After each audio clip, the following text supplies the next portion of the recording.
What's up, everybody? This is Trey Biddy with HawgSports.com, HawgSports.com. Arkansas coming off a 49-26 loss to the Alabama Crimson Tide. We're going to talk about that game. Obviously, jump ahead to Mississippi State as well. We're going to bring Danny West on to talk a little recruiting, and Andrew Ellis also to talk about the game and the matchup coming up with Mississippi State. All that and more on today's episode of Hog Sports Live.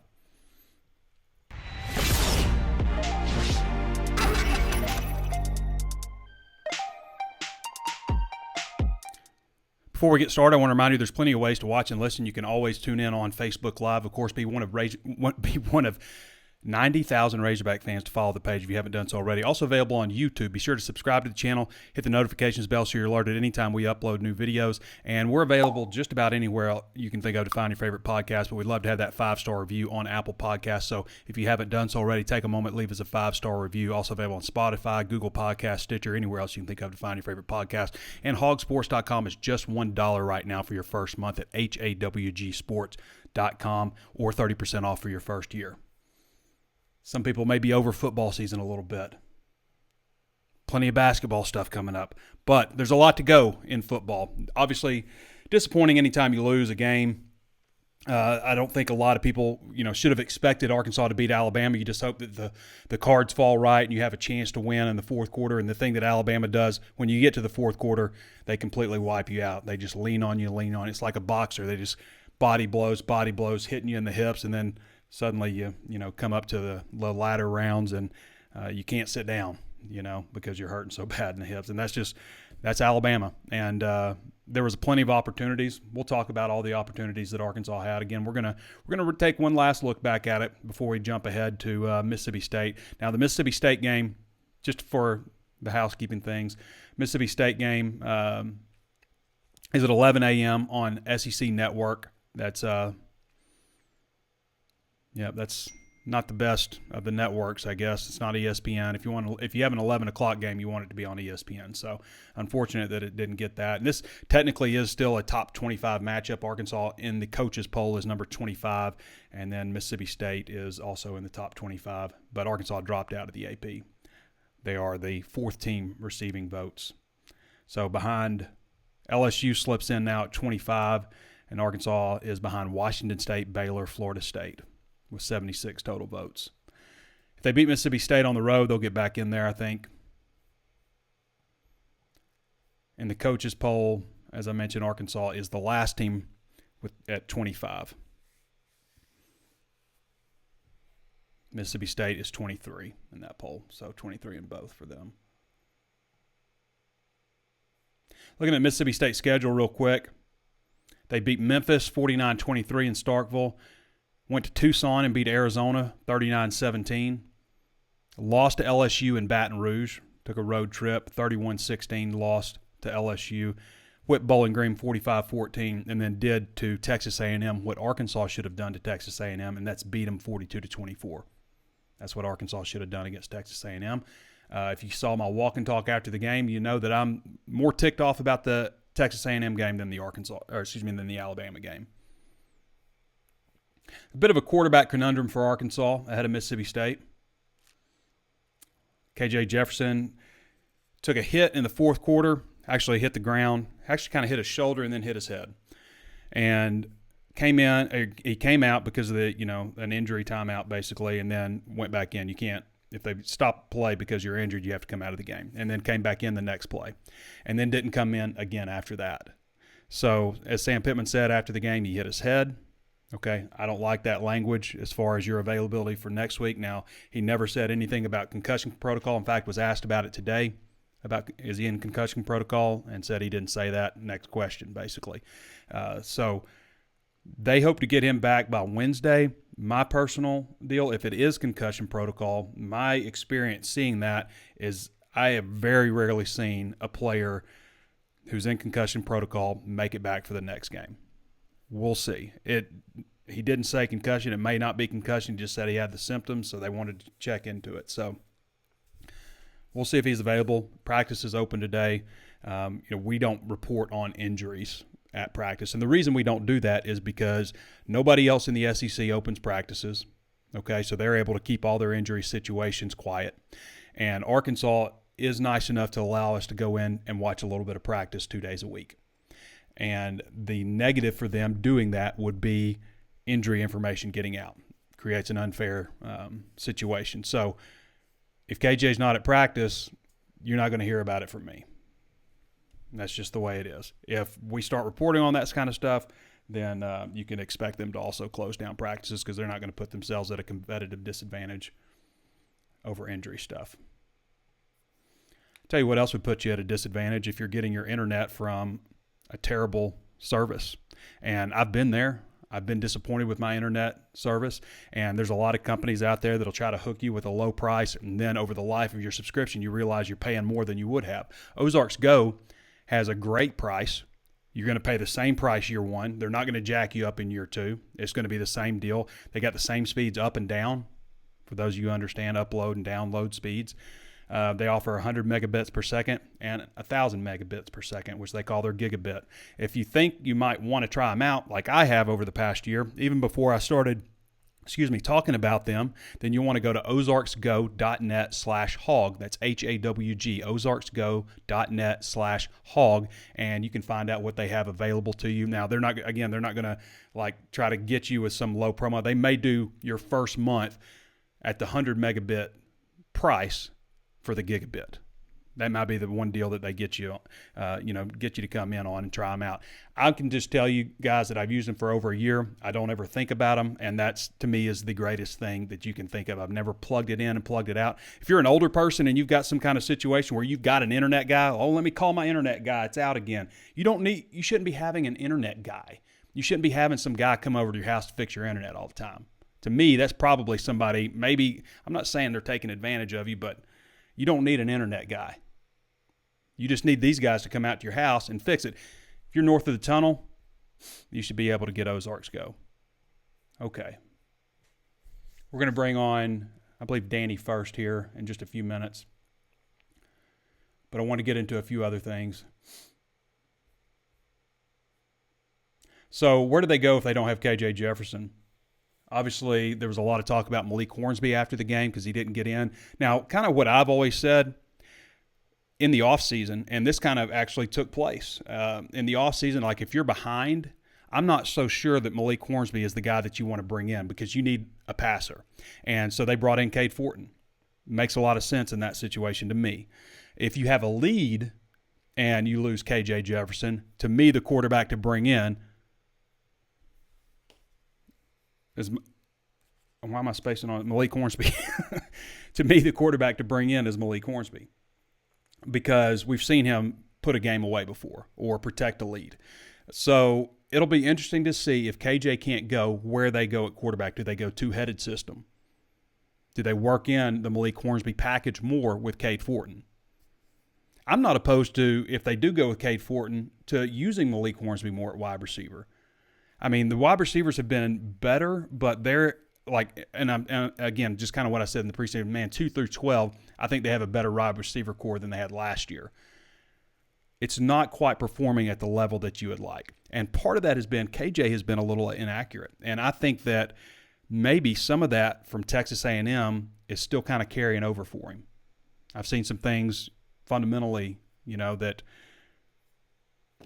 could be a reason for why some of the passes are a little errant, or maybe he's worried about turning it over or something, but I don't know. I feel like it's in his head a little bit. So he's got to move on from that. Arkansas lost 3 games in a row last season and came back and finished 5 of the last 6. Okay, to me, this is the toughest stretch that Arkansas has had. Starts with Texas A&M, which now, looking at it in the preseason, the stretch looks tougher, but Texas A&M, the reason it's disappointing to me is I just don't think they're very good. And I'm not saying Arkansas is good. I just think they're better than Texas A&M. Okay, I'm not saying they're like Arkansas is so much, better than everybody. I'm just saying they're better than Texas A&M.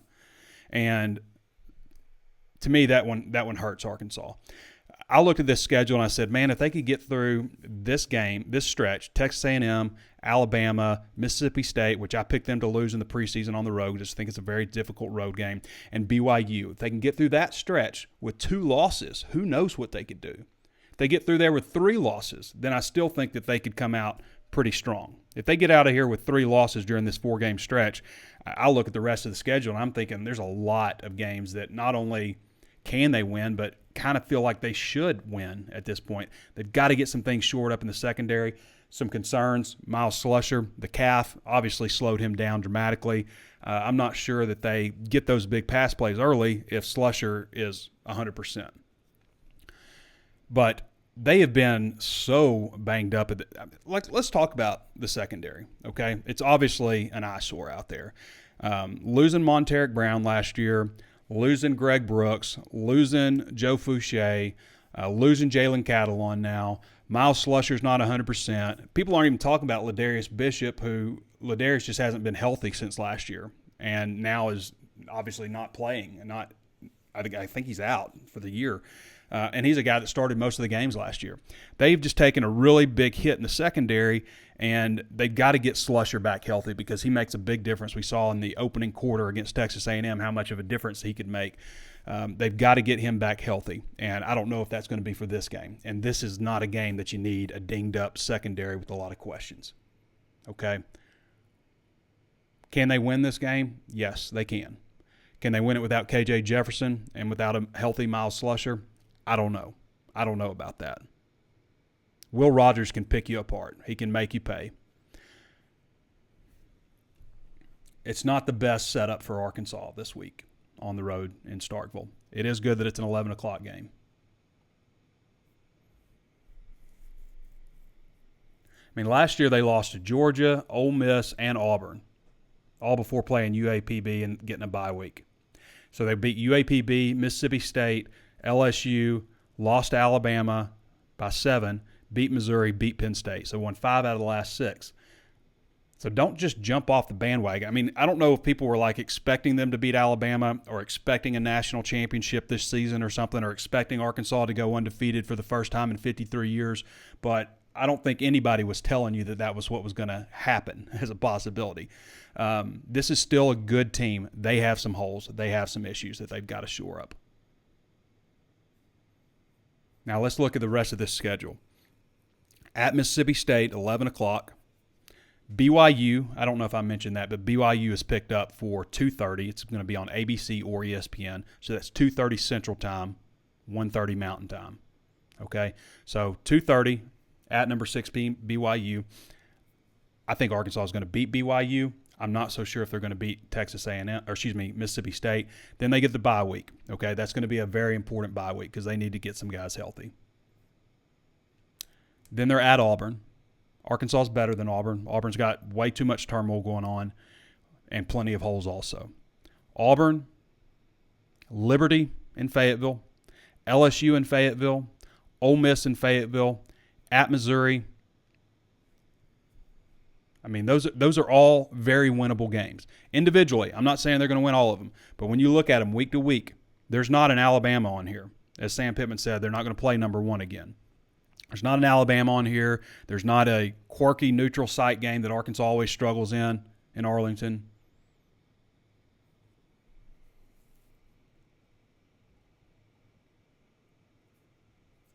All right, I'm going to get to Danny now. I'm a little bit late on you, Danny. For those of you who don't follow Danny West, you can follow him at Danny West 247 on Twitter. He is the HawgSports recruiting analyst and has done a great job for us for a number of years.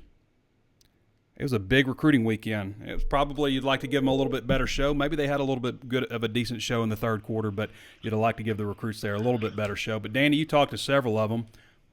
What were the recruits saying after this game? Well, I think it went about as well as it could, considering how the game unfolded. That's kind of the risk you take when you load up all these big-time recruits for one big weekend with a team like Alabama coming to town. I mean, if it gets away from you, it can get a little bit awkward. I began to wonder when it was 28-0, like, man, I wonder what those kids are thinking down there on the sideline, But not much of a choice, though, Danny. I mean, you got Alabama, and then it's Mississippi State, at BYU, bye week, at Auburn. I mean, it's November 5th. We got a month before the next home game in Fayetteville. Yeah, not a lot of options, but, luckily Arkansas was able to come back and make it interesting, kind of got the crowd back into it. So the environment from everybody I've talked to over the last couple of days, and again, you mentioned that we've got several reactions there on HawgSports, but the one thing everybody did mention was the environment. I mean, I think Arkansas fans deserve a lot of credit for how they showed up. They were loud, especially in big moments, and then, it just unfolded the way it did, kind of took the life out of you on 3rd and 15 there. When, oh, yeah, that was the play. Their Heisman Trophy winner goes out and they bring in Mike Vick as a backup. Mm-hmm. I mean, it's just tough to get over that. But recruiting was it was good, man. I'll tell you this, Trey, is probably it might go down as the best looking group I've ever seen on campus. Some of those guys that made the trip are going to be playing on Sunday one of these days. I mean, 22 4-stars. I want to say 5 or 6 5-stars. We don't see that happen very often around here. But yeah, it was a really good turnout. I can tell you this too. Before the game, I don't always go down on the field, but I did for this one. And man, that's as loud and as energetic as I've seen a group of recruits in a long time. And they turned that little Boosie on, and it was pumped up down there, boy. Cam Ball does a really good job of kind of interacting with the recruits. I want to make sure we mention him, but he gets them involved. And it seemed to me some of them were ready to suit up, and the way the game turned out, you kind of wish they could have, probably. Danny West joining us again. You can follow him at Danny West 247 on Twitter. Danny, what do you make of this team right now? Just flipping over to that. I mean, these last 7 games, I think individually are all winnable, but Arkansas's they've got to get healthy. Got to get healthy, and it's something we don't talk about because it sounds like an excuse, but there is such a thing as bad luck and unfortunate injuries, and I go back to all off season, whether I was here in Tawnytown running around at Red Door or whatever, no free shout outs, but shout out to Red Door. People would ask me what to expect this season, and it always came back to, I think they're going to be really good as long as the 2 number 1s stay healthy. Well, shoot, you lose your All-American safety after the first game, and now we're talking about KJ potentially missing this week. Slusher, he came back, played lights out in that A&M game. Of course, he gets banged up again. I mean, some of those guys were really needed. I heard you before I jumped on here. People don't talk enough about Greg Brooks and Joe Fouché. It's easy to hate them because of the way they left. And, of course, they go to play your rival, their home state school. Unforgivable. But, man, that's just that's a really tough break. And, you finally had a really good corner last year in Monteric Brown, 5 picks, and of course he went pro, and it just seems like a lot, man. So a lot of it is just bad luck, but at the same time, Trey, tackling's part of football, man, and that's probably the most frustrating part for me is to sit back and watch it over and over again, blown coverage and missed tackles from really the same guys. When I'm standing down outside the stadium waiting on the media gate to open up the other day, and the walk-ons, the red shirt guys, they walk up Razorback Road right beside us there. And I look up, and there's Anthony Brown, and I start wondering about him. And Jalen Lewis, I mean, shoot, maybe throw somebody out there, see if they can make a tackle. I'm kind of tired of seeing the missed tackles. Well, what's disappointing is, like, Bumper Pool knows how to tackle. We've seen him know, and I don't know if he's 100% or what's going on, but he has not been the same player. He's going to be the all-time leader. He's going to be the all-time leader in tackles. You don't get that if you don't know how to tackle. But he has missed several this year, and has cost him on some plays. That's just not very. I don't like to call out players, but I feel like we can talk about Bumper just because he has done so many good things at the same time. But lately, I don't know, Danny. I just don't know what's going on with him. And, you've had some issues with Simeon Blair on the back end, and I don't mean to just single out 2 players because it's more than that. But those are 2 guys that you would expect more from. Yeah, I agree with that. And, at some point I sit back and I go, why are they in so many one-on-one tackle situations this year when last year you looked up and they had 5 guys around every tackle? I mean, is that a byproduct of more man coverage and more man coverage, bringing more heat? I would think that's so. Been a big part of it. I mean, you trade it off, you get a lot of sacks, but you give up some big plays too. Yeah, well, here's an idea. Maybe let's go back to the old way. Yeah. Drop everybody and bring like 2 dudes and see what happens. It worked for them last year, for sure. Hey, they've turned around the pass rush. Give them credit for that. But, man, oh, boy, it puts you in some bad spots in the back end when you clearly don't have a good tackling back end of your defense. That just seems like, and I think we'll see it this week. They've had success against Mississippi State, dropping 8. I would fully expect they're probably going to go back to that quite a bit. Yeah, probably so. Danny West joining us, Danny West, at Danny West 24/7. Will Rogers is a real deal, though, and to me that's a scary deal, but I think it's a good thing that it's an 11 a.m. kickoff. I asked Pittman today if he's going to torture everybody all week with the loud clanging cowbells and stuff. He also said that they seem to follow the rules and stop the cowbells. I just kind of slid in. I was like, okay, so it's fourth quarter in a tight game. You tell me they're not going to ring the cowbells? Yeah, right. Go watch some YouTube videos of some tight games against Ole Miss. See if they stop ringing them. They don't. Yeah, but they're going to be ringing. I'm not going to Starkville, Danny. I was trying to go, but I mean, there's just no good way to get there. And for somebody like me, like if you're a fan, I understand it. But for me to work it, to travel in a car for 16 hours back and forth, all the things that I can be doing work-wise that I think are more important than just driving and being at the game. And, I mean, just the idea – the press box is actually – I like the press box at Mississippi State. I hate the cowbells, and I hate wearing earplugs for 4 hours. It just ruins the experience to me. But anyway, that's a problem that I've got to try to figure out because some of these places are they're so hard to get to driving, and my job has evolved so much over the years to wearing more of a publisher hat and needing to do a lot of other things versus I mean, if I'm driving in a car for 16 hours, that takes out a lot. That's 2 days. Yep. That's 2 days of work, Danny. That are just wiped out. I don't think anybody will blame driving. you. I mean, here's the deal. Everybody wants to see me. You always do a post game anyway. I'm going to do a post game. I'll do a walk and talk, just probably outside by my house. But everybody wants to see me do the walk and talk. But the problem with that is, I mean, a walk and talk video, I might make $120 or something doing that. Is it really worth it to me, I guess, to do that? But anyway, I'm not planning on going to Starkville. Anything else, Danny, you want to catch us up on recruiting before we I've got so much to gripe about, man. And it's not just the Bama game. I want to make sure that's clear. I mean, it's kind of been a 5-game build-up, with some They've not played problems, their best game. Yeah, they've not played great. They just simply haven't been, as crisp or as clean as we thought. And, we could talk all day about offense or defense, Trey, but offense got some problems too. Oh, yeah. I'd like to see a few more shots taken. Yeah.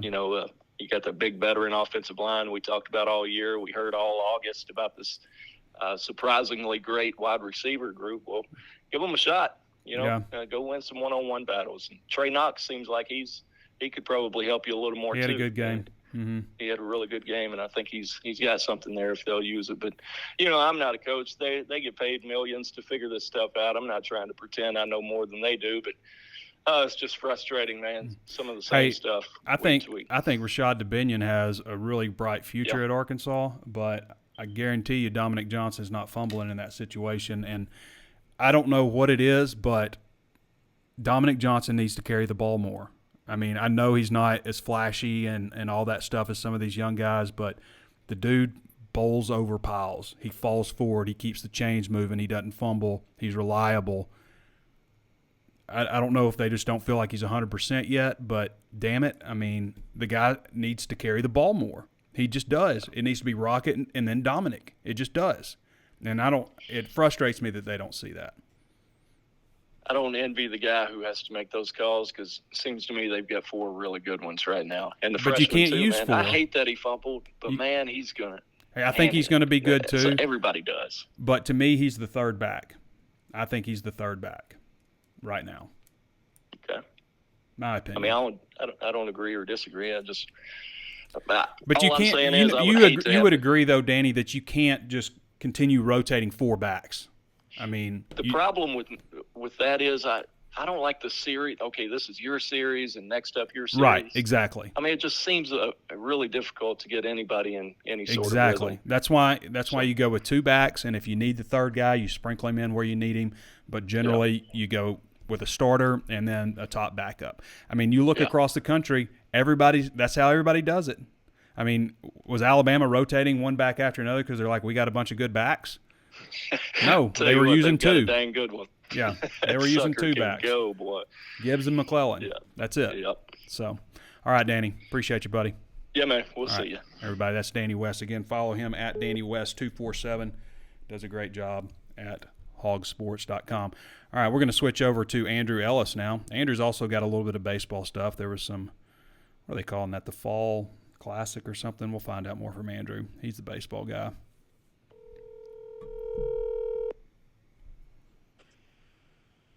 Trey Biddy, what's up? What's up, Andrew? How you doing, man?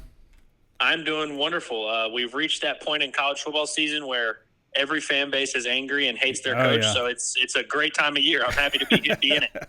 You said it, man. I mean, there's only a few teams that are undefeated right now, and Arkansas is actually one of two teams in the coaches' top 25 poll with 2 losses. So there's a little bit of respect there, I guess, for a team with 2 losses. But, it didn't matter how you sliced it. If Arkansas lost to Texas A&M and lost to Alabama, people are going to be ready to jump off a cliff over it. So it's the way it works. A lot of emotion in college football, but they can get it back. Absolutely. I mean, all the panic we have in the fan base going on right now and all the frustration, and some of it obviously warranted. I mean, the Texas A&M game, we agree they shouldn't have lost, but all of that probably goes out of the window if you beat, Mississippi State on the road at Starkville. I mean, that's a game that you and I both picked them to lose. I think Curtis might have as well. I think we, on the staff, we were all pretty kind of low on this game and thought it was going to be a tough one. It's the toughest remaining game on the schedule, in my opinion. This one coming up. I think I'm inclined to agree. I think it's definitely a tough one. But, yeah, if you go out there and win this game, all of a sudden you get it right back. And that's just kind of the nature of how these things work. It's week to week, and the world ends one week, and then all of a sudden we're back to 10-2 Sugar Bowl. Let's go the next week. So let's just see how it plays out. But it is interesting that things can never just happen week to week. We always have to have the big overreaction and the big proclamations each week. But I love it. Yeah, I'm not 100% sure the overreaction for the defense isn't warranted, and the offense has not been crisp and clean and all that stuff. But the defense has got to get some things shored up. There's no question about that. But, that's it's amazing, too, to me, Andrew, how much, fans will pick apart everything you say. Like I said, one thing I tweeted out was obviously Arkansas obviously has some work to do. And somebody was like, some – like this, it's a pretty common expression, some work to do. How about a ton of work to do? It's just like pick apart every single thing you say, and that's just people are just mad and frustrated, and I totally get that. It's the end of the world, and that's how football is. But yeah, they can bounce back. Andrew, you watched a little bit of baseball this weekend, also on Friday. I did. It was a really fun crowd. The night they did a good job capitalizing on. There was obviously a lot of fans in town for the Bama game. Had a bunch of recruits there, and it was just a really good atmosphere and kind of one of those things that kind of blows your mind. There was about 5,000 fans that came out to Baum-Walker to watch a baseball scrimmage on a Friday night, and that's just something you don't see happen around the country anywhere else. And so that's pretty cool for them to kind of show some recruits, because obviously this is a big recruiting weekend for every sport, and so it's kind of cool for them to be able to show, kind of this is how things go here at Arkansas. It was a fun crowd, fun time, and the fans were a lot happier that day, I would say. Yeah. There was a lot – everything was cool during the scrimmage Friday, but, yeah, just kind of how it works. But, yeah, it was a fun night for sure. I thought the fans for the football game were fantastic also. I was a little disappointed to see the student section, not most of the students. Most of the students are great, but there's just a large chunk, maybe an eighth of the students just bolt at halftime. And I don't know. Obviously there was a moment where Arkansas came back and made it a 28-23 game, and you need as much crowd as you can. But I thought overall the crowd was great. 75,500 there, which is a stadium record, even though it's not officially a stadium record. That's the most it's ever been in there for a football game. For those who don't know what I'm talking about, they used to estimate the crowds.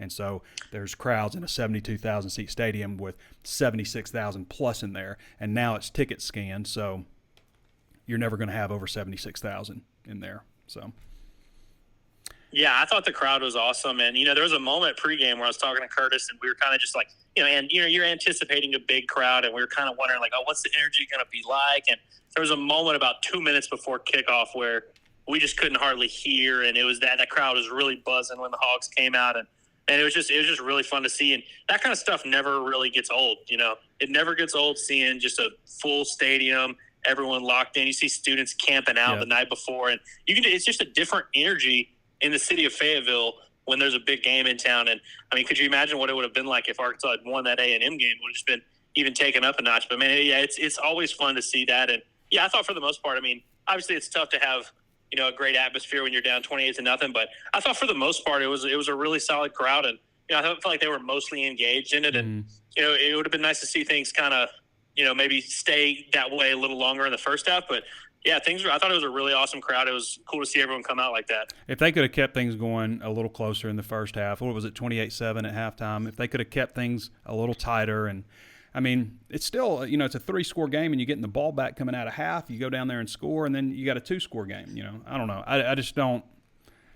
I don't like people just like leaving before I don't understand why you make all the effort to get to a game, and then you leave at halftime. So anyway, Andrew, anything else I mean, you want to talk about with the Alabama game, or you want to look ahead to this Mississippi State?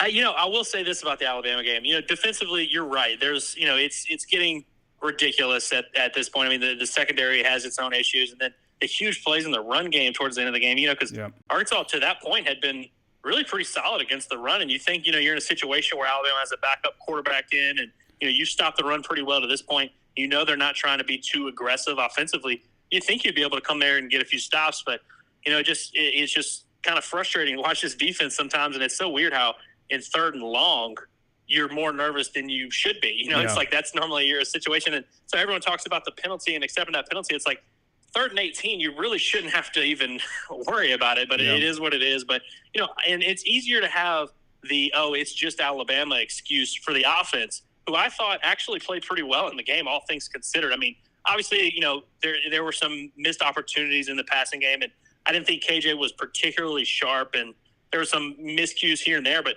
you put up 26 points, and really I felt like the offensive line kind of controlled the game better than I anticipated they would.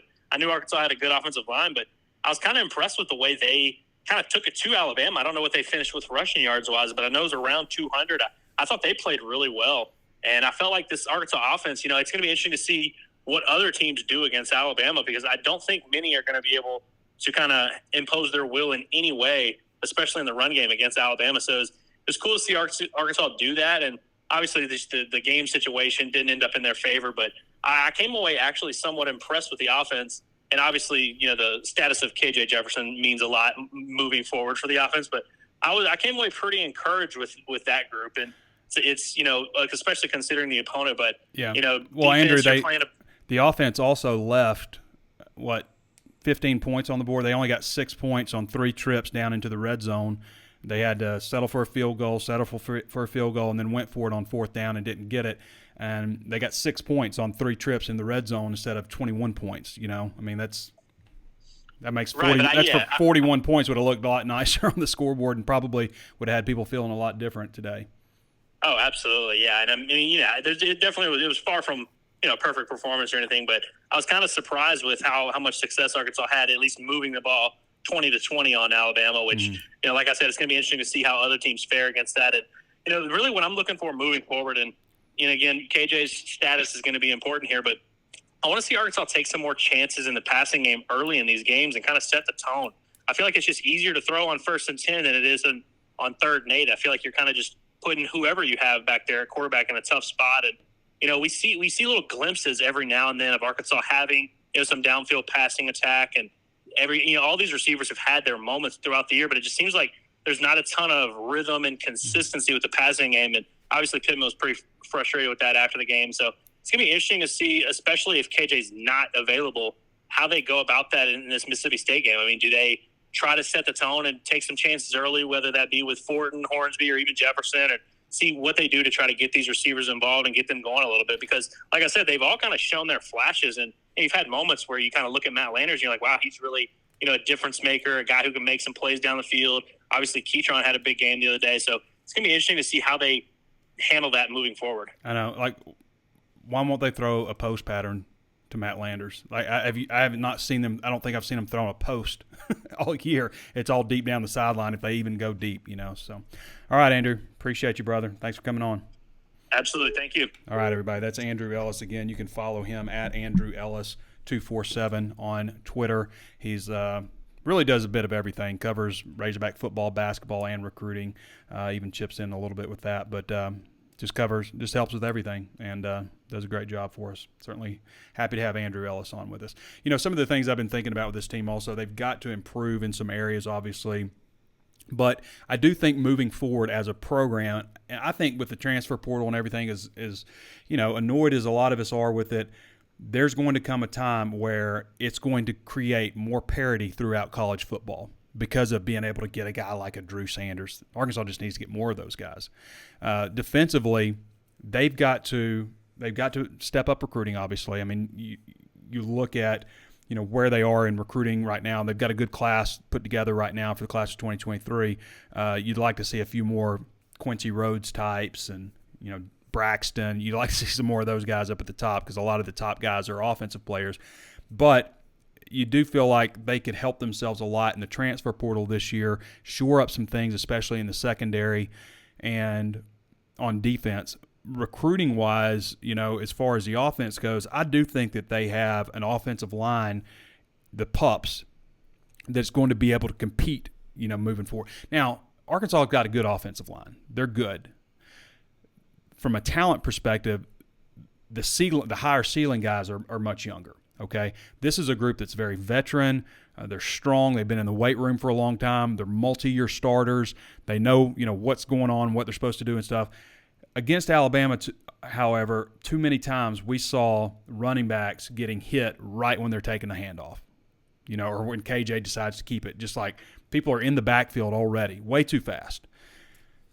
I do think when you get a Marion Harris, an Andrew Chamblee, a Patrick Kudus, Devon Manuel, some of those guys, some of those young, massive, when you're talking about 6'5" to 6'7", 315 already to 350 or more, or big, some bigger in some cases.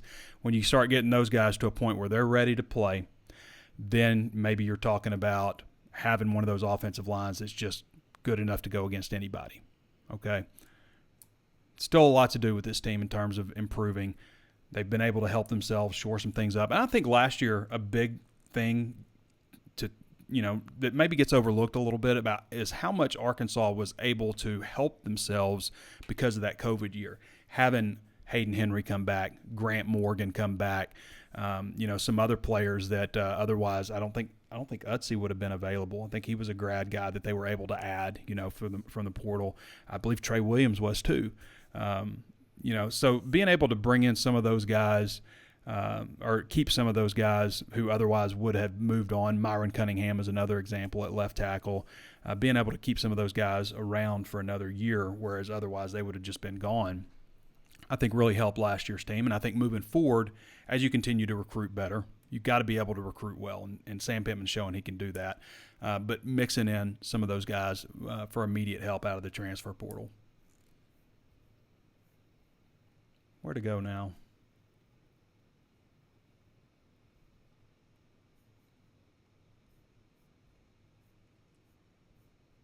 Y'all should go check out Danny West recruit reaction stuff if you haven't done so already. He's got reactions, and then he's got more reactions. He's got notebooks, all kinds of stuff on that. And read up on Andrew's fall baseball recap also. We're going to get to questions. Before we do that, be sure to try out Ozarks Go if you haven't done so already. Just go to ozarksgo.net/HAWG. I'll leave a link in the description on YouTube. You can also call them at 479-684-4900, but the preferred way is to go to the website, and up at the top you see check availability. You can click on that and find out if they're available in your area, or you can, and on mobile there's like the 3 menu bars and you can select the drop down box. But if you're tired of worrying about your internet, I've literally never had an outage. I've never had to call them. I've never had to talk to them. From the time that they came in and installed it to when I started talking to them about doing this promo, that's the only time I've ever thought about Ozarks Go, because it just works 100% of the time. I don't know what other people's experiences are. Mine is 100% of the time it's working and humming too. It's humming. So go to ozarksgo.net/HAWG and find out if they're available in your area. Think north of the tunnel. Think If you have Ozarks Electric, then you're definitely getting it. Eastern Oklahoma is another area that'll get it. So go check out my friends at Ozarks Go. You'll be pleased with it. I've been very pleased. Questions. Where are our questions? Here we go. Everybody's so mad right now. I get it too. You don't like losing. Nobody does. Why not give the young DBs a chance? Can't be much worse than we've been. Possibly true, but you can almost guarantee that they will be, because young defensive backs are almost always bad. They're almost always not ready. It just takes one bad step. But I get it. And a problem also, is, again, not having Miles Slusher healthy, not having Jalen Catalon healthy. Those are your two best defensive backs. Ladarius Bishop is another guy that they would be using at cornerback right now if he were healthy. That's just been a problem. I mean, it has. But, yeah, maybe not totally against it. I don't know. Dish Network contract with Disney/ESPN has expired. The only reason you should be using Dish Network, in my opinion, is if you are out in the middle of nowhere. Otherwise, you should be using YouTube TV or Hulu or something like that. You should be streaming, in my opinion. And if you have Ozarks Go, you don't have to worry about any issues with speed or anything like that. You're just going to have great internet. Carson Bowser says, doesn't matter. We need to fire Biles and Odom. Even if we don't finish 6-6, fire Pittman. Carson, dude, you have no grasp on reality, man. I mean, sure, it's disappointing to lose a game. But if you're talking about firing Pittman, then you're not realistic, son. I'm sorry. Now, can you criticize Briles and Odom for the things that have happened right now on offense and defense? Sure, I agree with that. I mean, there's reason for criticism, but this idea that just fire them, I mean, it's like fan attitudes like that are so many reasons why Arkansas has been put in some really awful situations. I mean, going back to, the Houston Nutt days, just the way that whole thing was handled. Firing Pittman if they go 6-6 is ludicrous. Okay, it just is. It's been 3 years. He's had a lot to clean up. That kind of take just infuriates me. The nerve of you to have a take like that. Pathetic. Mike Elam, I know you didn't want to do the walk and talk after the Bama game, but really enjoyed it. Good to hear someone else venting frustration. Yes. And I was more frustrated just because of the Alabama game. Obviously, they didn't play it very well, but the Alabama game on top of how they lost to Texas A&M, because they should have beaten Texas A&M. They should have beaten them badly. And I don't know what all it is, but this team, they're just not in sync. They're not playing well together. It's disappointing because in the spring and in fall camp, they look so crisp. And I know they're just going against themselves, but I mean, I've seen plenty of years where they go out for spring football or fall camp and they look, chaotic, unorganized. They just look like they just picked right up. So you felt good about that. I still think that they've got a chance to finish really well. I really do. Gary Davis says we're recruiting too many receiver. Fire Pittman. That just bugs me when people say stuff like that.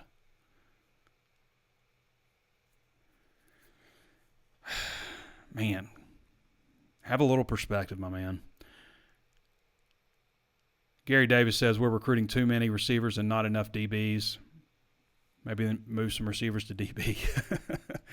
But you make a point there, Gary. Maybe they need to do a better job just recruiting defensive backs, and especially in the portal. I mean, they lost a lot in the secondary, and it's starting to show. With injuries and with guys transferring out, it's definitely starting to show. Randall Fowles says, still love these Hogs. Absolutely. They can still have a great record at the beginning of the season. I picked us to beat Alabama and lose to Mississippi State. Or you picked them to beat A&M. Excuse me, Randall. I didn't want to put words in your mouth. Picked them to beat A&M and lose to Mississippi State. I think that is what I did as well. I picked them to win 9 games. I still think it's very possible. I still think it's possible. Now, it's going to be tough going to Starkville if they don't have KJ Jefferson. It's going to be tough. I'm not sure exactly what the plan is going to be. But they're going to have to put up some points, and not having your starting quarterback is a problem. Ethan Roberts says, Trey, my opinion of the secondary is not much of the coverage, but the poor tackling after the catch. Yep, it's both been an issue. Poor tackling for linebackers and secondary has been a real issue, and poor coverage too. Not saying the coverage is good, but the yards after catch make the coverage look worse, yes. Cody Lewis says Odom is coaching with less talent. As for Bryles, he has studs all around his offense. I love his play calling 9% of the time, but 10% is killer. I would agree with that, Cody. We didn't throw the ball down the field until the third drop. Yeah, I mean, they're not throwing the ball down the field as much as I think they should. Again, Landers is so fast, throw a post batter. You know, like when Alabama had the backup, Milroe in, and there was a pass play where he threw to Burton, and Burton's open, and McGlothern ends up knocking it down.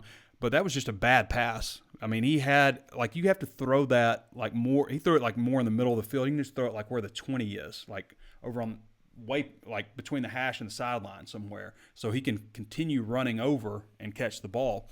He had to slow up, and obviously McGlothern was able to catch him and knock it down.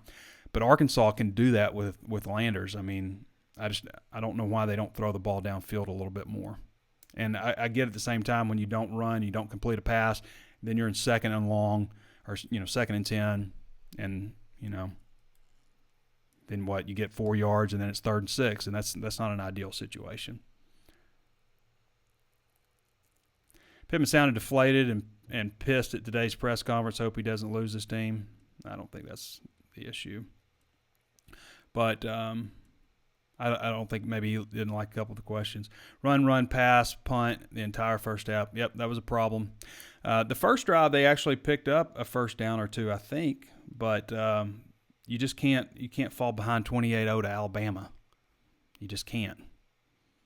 Dalton Adams said, I'm just very curious about the secondary issue being on the new DB coach. Haven't had the issue the last couple of years. I think a lot of it's just, you know, new players and stuff. But, yeah, I mean, you can't just give Dominic Bowman a pass because we don't have anything to fall back on where he's had a lot of success.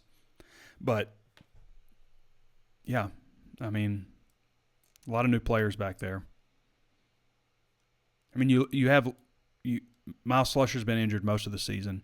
Jalen Catalon's out for the season. Those are your two best DBs. That's been a problem.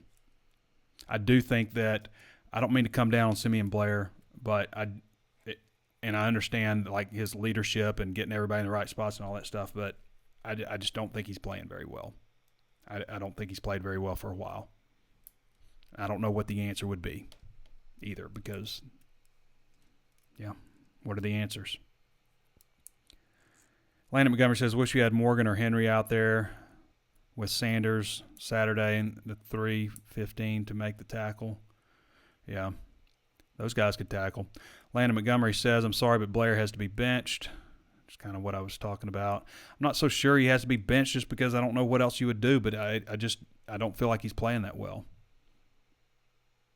I don't know who the option is after that.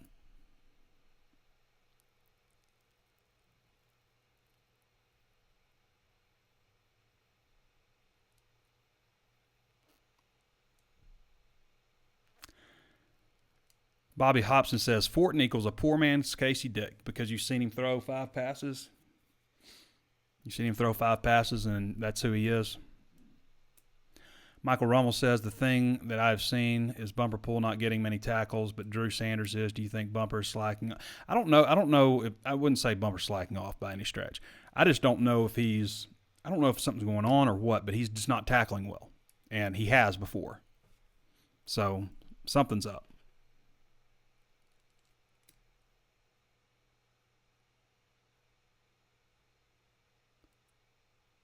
Everything about this game, Justin Williams says, everything about this game just went wrong in the first half.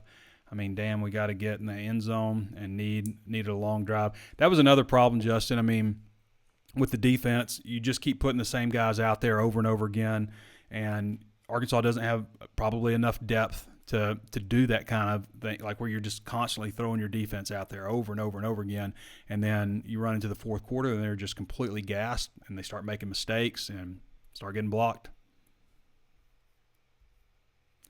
Still no excuse to give up 3 plays over 70 yards in the fourth quarter. You're going to lose to just about everybody in this conference if you do that kind of stuff. Ricky Williamson says, Trey, why are we not seeing Malik Hornsby on the field anymore than we are?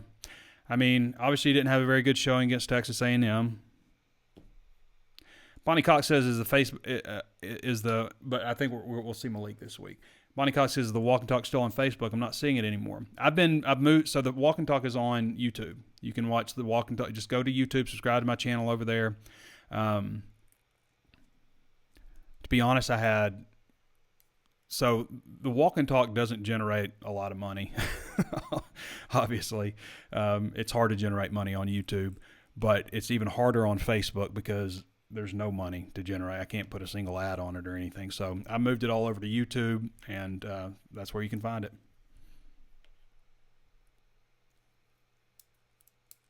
Andrew Hawthorne says, it seems like they never get KJ's mojo going. He seems to always turn into Superman after a tough run or a deep pass.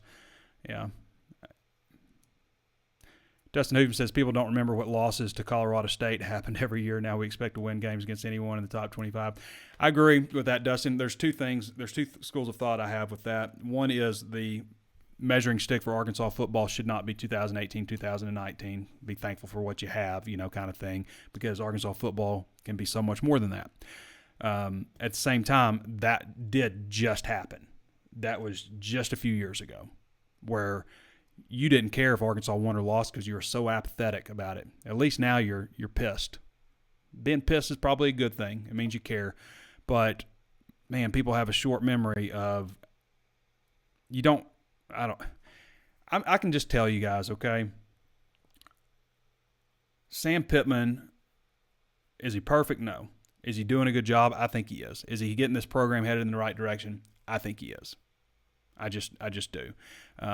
Chad Morris lost the team probably from the first day. It was hard to see. They were doing a lot of good things in recruiting, and you always looked at that and say, well, okay, they maybe got a future doing this and that.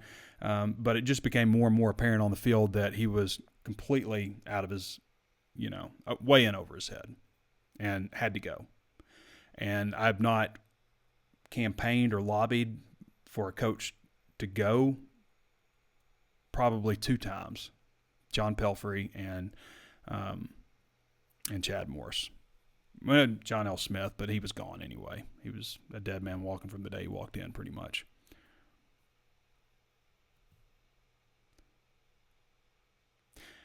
I'm just curious, says Mike Elon, I'm just curious if there's a reason Jaden Hazelwood is not doing more. Is he just not getting the playbook, or is it KJB not passing? They don't throw to him much downfield. It seems like they rely on him a lot to catch the ball and make a move and make a play. To me, they could throw down the field a little more. I think he's okay at that. I don't think he's maybe as good as we thought he was going to be with the ball in his hands. He's just not – I don't see him like breaking a whole bunch of plays and stuff. So maybe get him the ball downfield a little bit more.